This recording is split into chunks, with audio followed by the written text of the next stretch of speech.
পিঁপড়া আল্লাহর কাছে দোয়া করতেছে, আল্লাহ লিমাযা তুআযযিবুনা বিযুনুবি ইবাদিক। মুসা আলাইহিস সালামের কাহিনী লম্বা, আমি শর্ট করতেছি।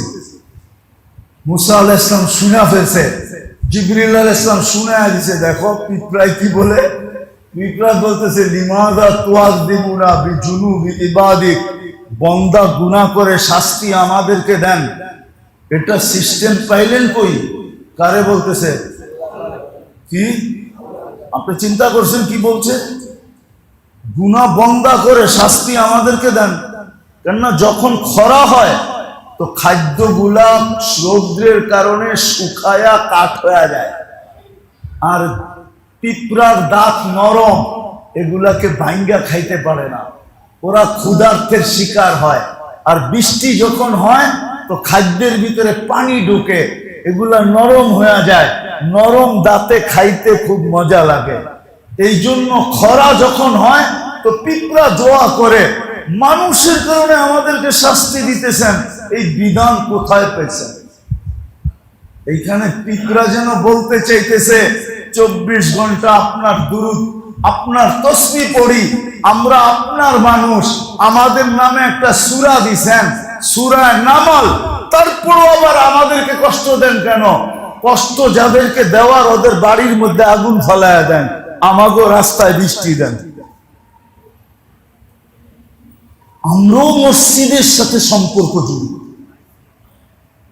আজকে উচিত ছিল, জানি না আমার কথা পচবে কি পচবে না, সারা বাংলাদেশে উচিত ছিল, সমস্ত আলেম ওলামাদের উচিত ছিল, বরং আমাদের ইসলামিক রাষ্ট্র হিসাবে আমাদের রাষ্ট্রের পক্ষ থেকে উচিত ছিল যে আমরা এই ঘোষণা করি যে চলো আমরা সবাই আল্লাহর কাছে তওবা করি, আল্লাহর কাছে অভিযোগ করি, আল্লাহর কাছে দোয়া করি, আল্লাহর কাছে ফিরি যে আল্লাহ এই অবস্থায় আমরা অভ্যস্ত না। যদি 15 দিন 10 দিন 7 দিন চলতে থাকে তাইলে কত রোগ ব্যাধি বাড়বে। এখন হাসপাতালে জায়গা নাই, আর যদি বাড়ে তাইলে ওরা জায়গা দিবে তো দিবে কোথায়? এখনই তো জায়গা নেই, এখনই তো হাসপাতালে যান। আমি কালকের কথা বলতেছি, প্রাইভেট হাসপাতাল, নাম বলবো না, অথচ আলহামদুলিল্লাহ সুম্মা আলহামদুলিল্লাহ আমাকে বড় ইজ্জত করে, বড় সম্মান করে, ডাইরেক্টর থেকে নিয়ে এমডি থেকে নিয়ে সবাই বড়, আমি পাঠাইছি। বলতেছে হুজুর বেড নাই, সিট নাই, কেবিন নাই, ভিআইপি নাই, কিচ্ছু নাই। আমি বলছি দিতে হবে, বলছে অপেক্ষা করে। যাক দিছে, ভিআইপি কেবিন পড়ে কোনো মতে হয়তো দিছে, দেখা যাবে ওটা কেবিনও ছিল না, এটা স্টাফ রুম ছিল, কেবিন বেড ডাইলা দিয়া দিছে, মুফতি সাহেব পাঠাইছে, না দিয়া কই, না দিলে কেমন দেখা যায়, বা বেড ডাইলা দিয়া বানায়া দিয়া দিছে, বলছে এখানেই দিলাম কেবিন।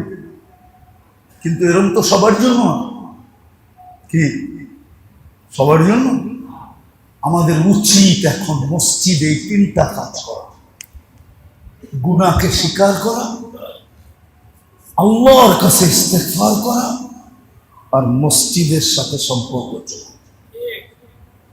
বেশির থেকে বেশি মসজিদে আসা আর আল্লাহর কাছে বারবার বলা ইন্না লিল্লাহি ইন্না লিল্লাহি, আমরা কিন্তু আপনার, আমরা কিন্তু আপনার, আমরা কিন্তু আপনার, আমরা কিন্তু আপনার, আমরা কিন্তু আপনার। ফার্সিতে একটা কবিতা আছে, আমি ভুলে গেছি, নাহলে শোনায় দিতাম আপনারে। আল্লাহ এটাই বলে যে কাটো তো তারপরও তোমার, মারো তো তারপরও তোমার, বাঁচাও তো তারপরও তোমার, যেমন খুশি তেমন করো, আমি কিন্তু তোমারই, আমি কিন্তু তোমারই।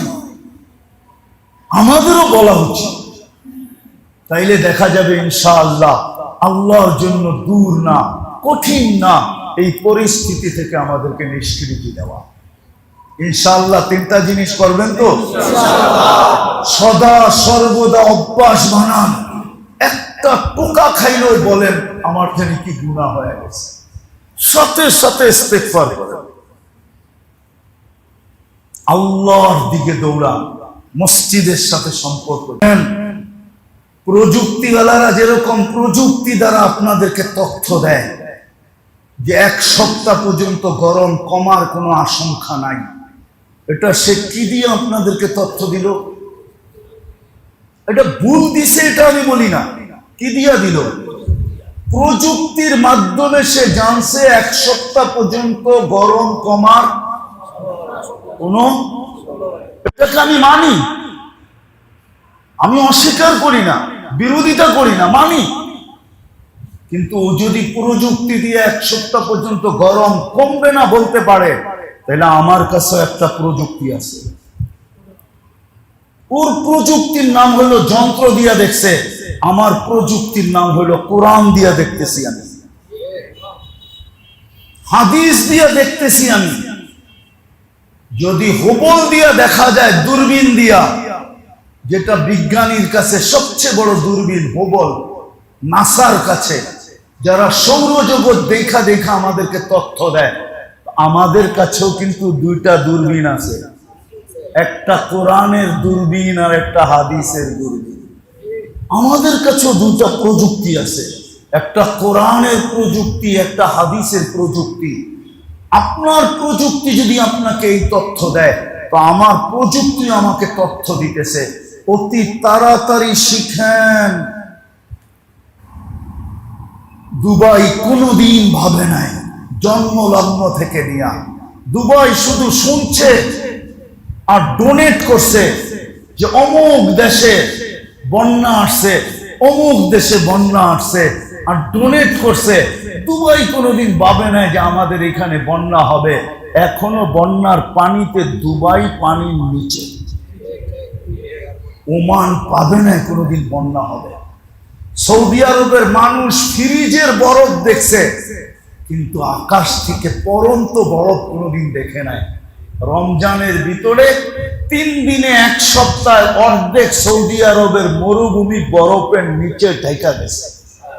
আমাদেরকে আমাদের হুবল একটা ইঙ্গিত দেয়, কোরআনের দূরবীন আমাদেরকে বলে, হাদিসের দূরবীন আমাদেরকে বলে, কোরআনের প্রযুক্তি আমাদেরকে বলে, হাদিসের প্রযুক্তি বলে দুনিয়া শেষের দিকে চলে আসছে। এই জন্যই তোমরা যা না ভাববা ওইটা আমরা হওয়া দেখায়া দিব, আমরা ইঙ্গিত দিব, আওয়াজ তো দিব না, কিন্তু ইঙ্গিত দিব যে আমরা গুটাইতে শুরু করছি, এন্ডে চলে আসছি, শেষ সীমান্তের কাছে চলে আসছি। দুনিয়া অতি তাড়াতাড়ি আমরা গুছায়া ফেলবো, অতি তাড়াতাড়ি আমরা গুটায়া দিব, কিয়ামত নিয়ে আসবো, ওই ইঙ্গিত দিতেছেন। এই জন্যই উচিত তো ছিল মেরে দোস্ত,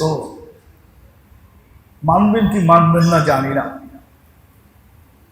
আপনারা কুতুবচরের এলাকার মানুষ তো এমনি কুতুব আগে বইরা নিছি, মানবেন কি মানবেন না জানি না।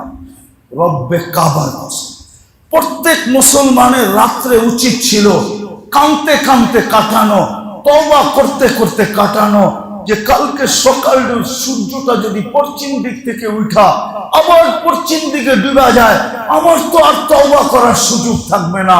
বিদায় এই রাতটাই মনে হয় আমার হাতে, কালকে সূর্য উঠা হয়তো আবার পশ্চিমে ডুবা যাবে, তওবার দরজা বন্ধ হয়ে যাবে।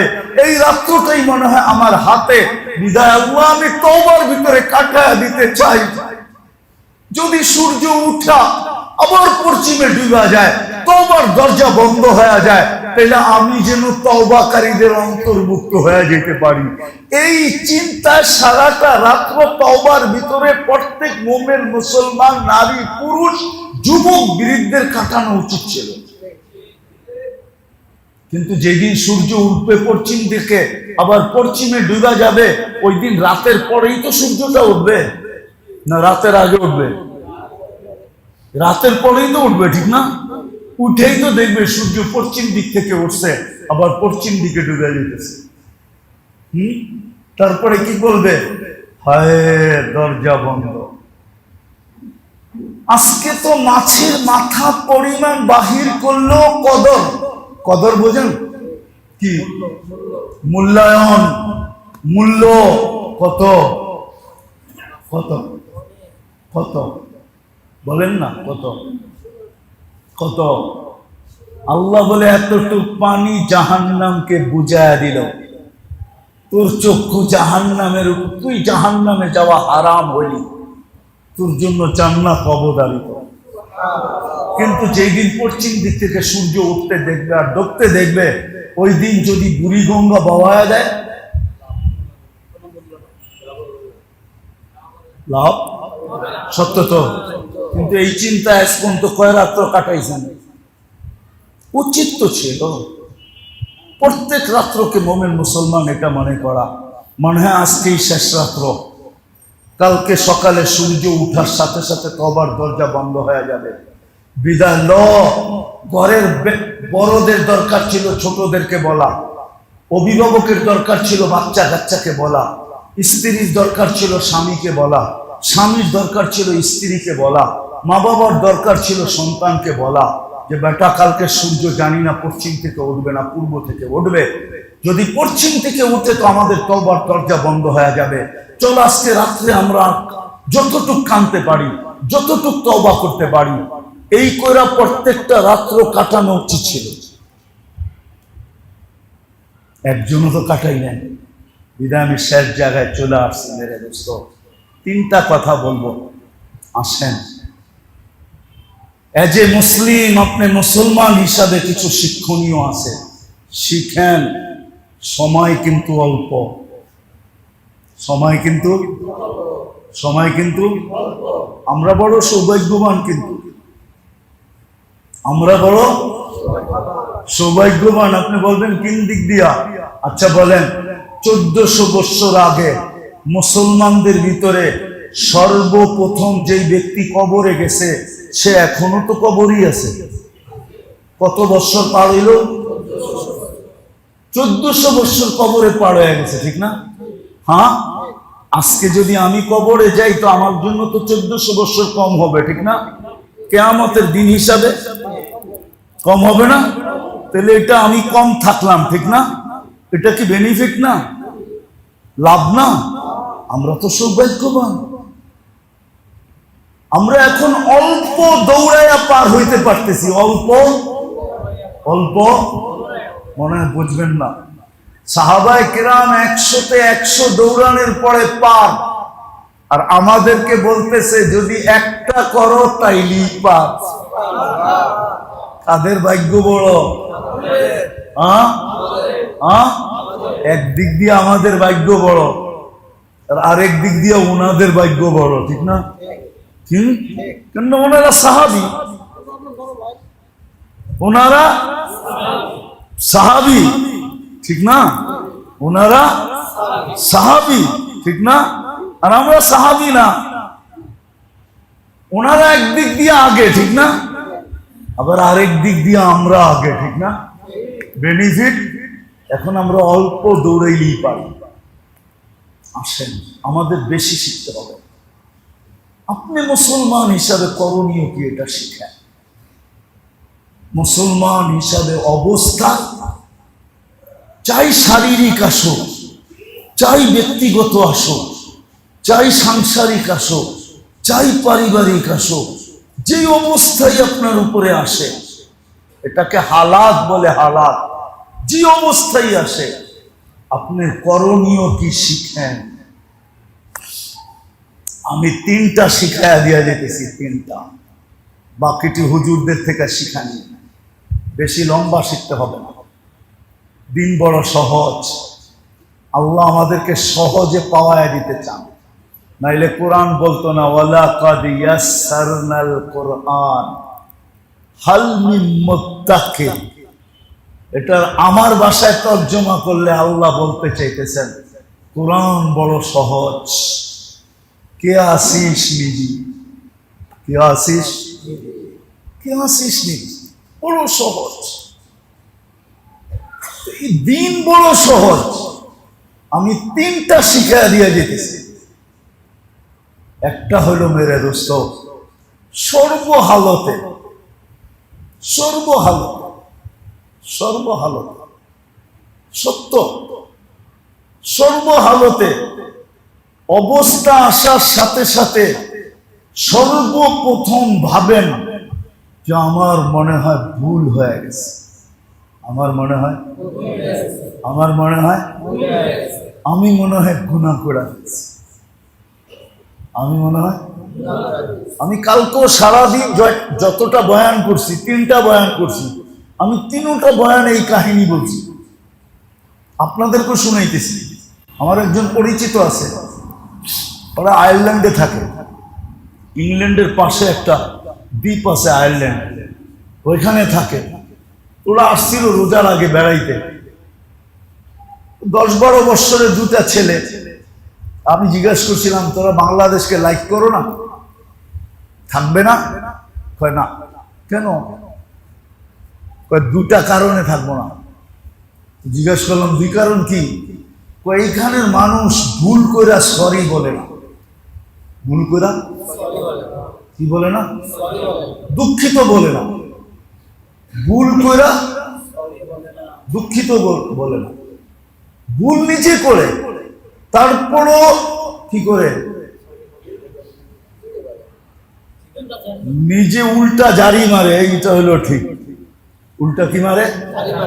ভুল করছে ও, তারপরও উল্টা জারি। আবার সবাই দেখবেন ওর পক্ষেই আছে, আপনার পক্ষে কেউ নেই, সবাই কি ওর পক্ষে,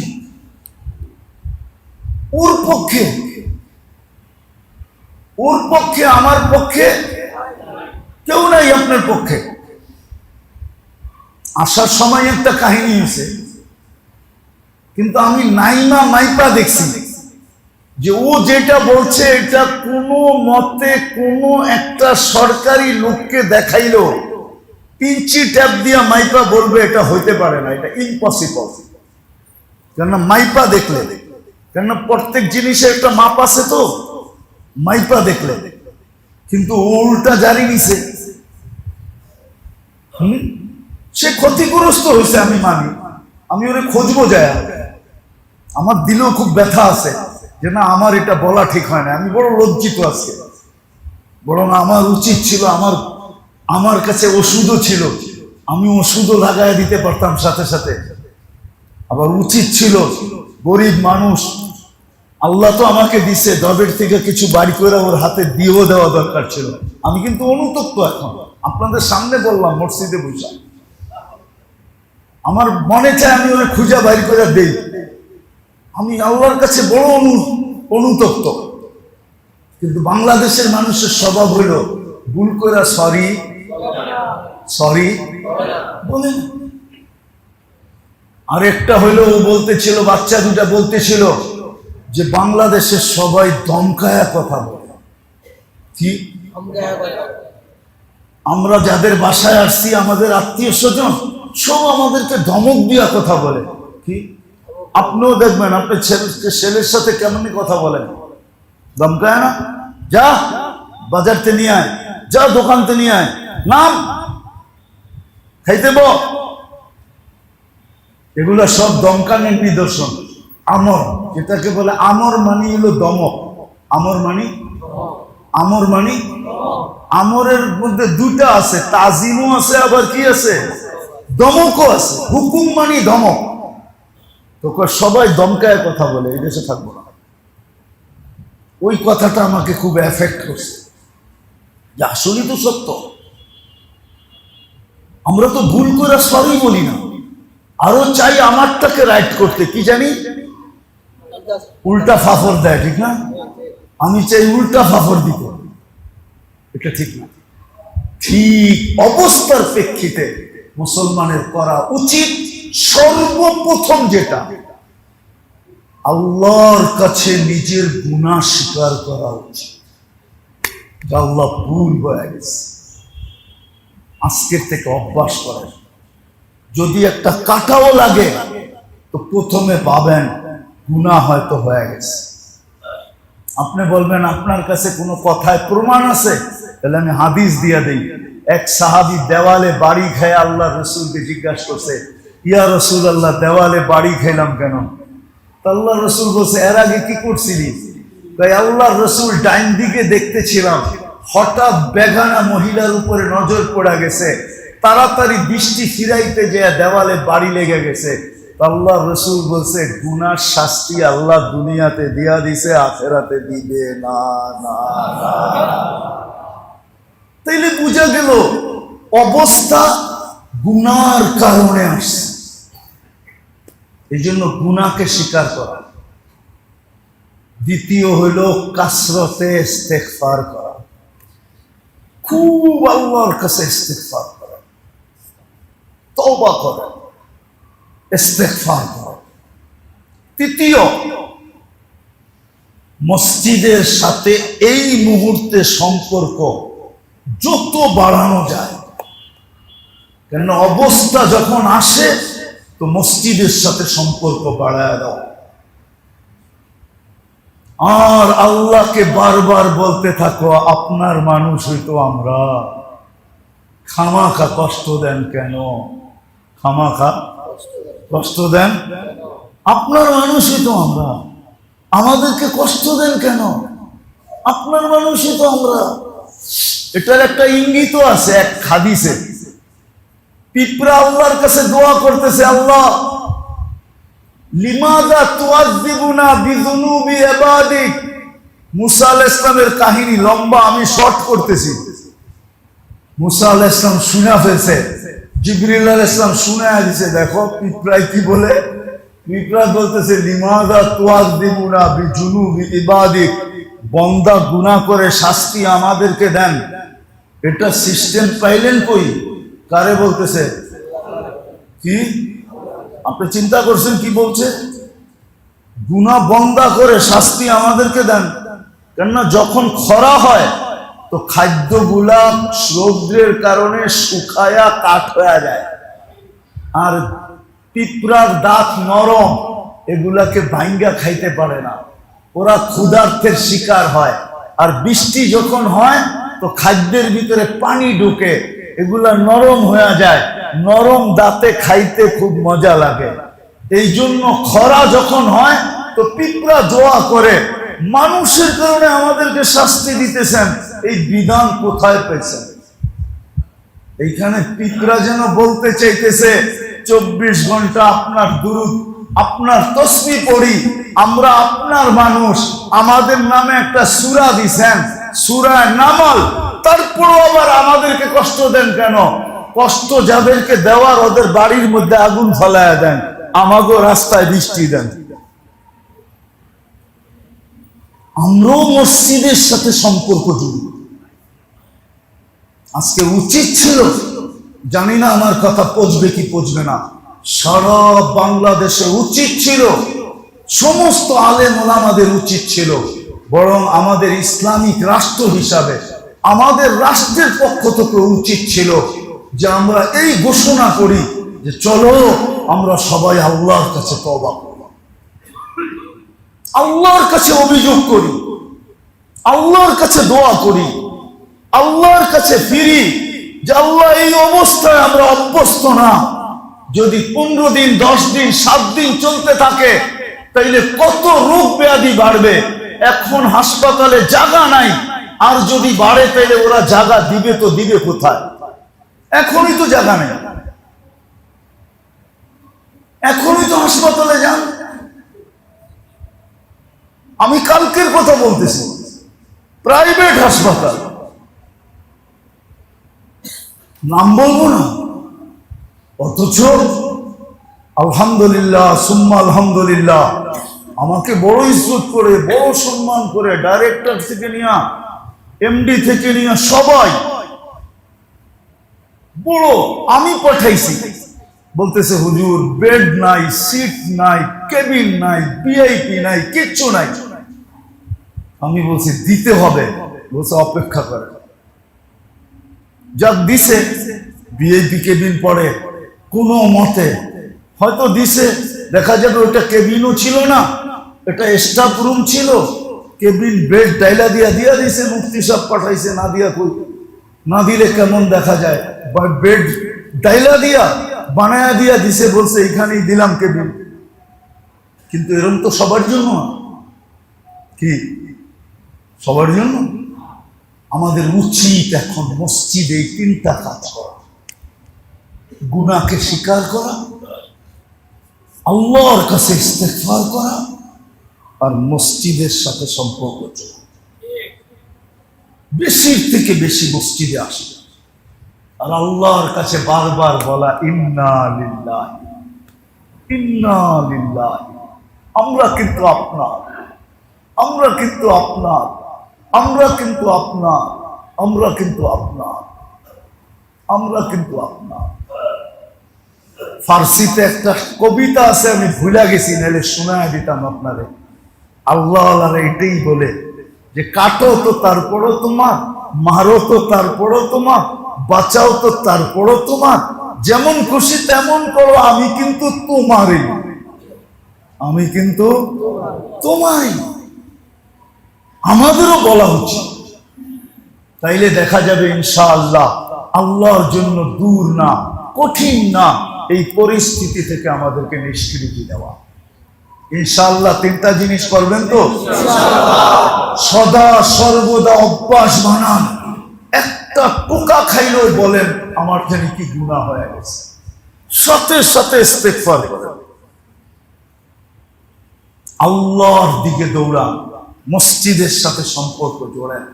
আজকে মসজিদ এসি হয়েছে বটে, উন্নত হয়েছে বটে, চাকচিক্যময় হয়েছে বটে, কিন্তু জুমার দিন ভরে আর ভরে না। নিচতলা তো কিছু সেজদা পায়, দোতলা কি বদদোয়া করে এটা জানি না, তিনতলা কি বদদোয়া করে এটা জানি না, চতুর্থ তালা কি বদদোয়া করে জানি না, পঞ্চম তালা কি বদদোয়া করে জানি না। ও তো সপ্তাহে একবার ওর ফ্লোরে সেজদা পায়, ঠিক না? ও তো সারা মাস সারা সপ্তাহ সেজদা পায় না, সেজদা তো শুধু নিচের ফ্লোর পায়, 4 ফ্লোর তো সেজদা পায় না। ও আল্লাহকে কি বলে জানি না। ও তো অভিযোগও করতে পারে যে আল্লাহ আমি সপ্তাহে একবার সেজদা পাই, আমি এদেরকে দেখবো তো দেখবো কি করে, আপনি একটু দেখেন। এই জন্য মসজিদের সাথে সম্পর্ক জুড়ি। আল্লাহ আমাদেরকে আমল করার তৌফিক দান করে। খুব গুনাহকে স্বীকার করি, খুব ইস্তেগফার করি, ঘরের ভিতরে মা বোনদেরকে বলি, আর মসজিদের সাথে, জায়নামাজের সাথে, নামাজের সাথে সম্পর্ককে বাড়ায়া দেই। আল্লাহর দিকে ফিরেন, আল্লাহর জন্য কোনো ব্যাপার না। ঘুমেরতে উঠা দেখবেন ওয়েদার ঠান্ডা ঠান্ডা হয়ে গেছে, আল্লাহ ঘুমের ভিতরে এমন ঠান্ডা করবে, হইতে পারে রাত্রে আবার স্ত্রীকে উঠায়া বলবেন যে ঠান্ডা লাগতেছে, বৃষ্টির কারণে পাতলা কম্বলটা কই রাখছো, একটু দেও না, গায়ের উপরে দেই। পাতলা কাঁথাটা কই, দেও না, একটু গায়ের উপরে দেই। ঠিক না? পারে না? পারে না? হ্যাঁ, কিন্তু আমাদের ফিরতে হবে। আল্লাহ আমাদের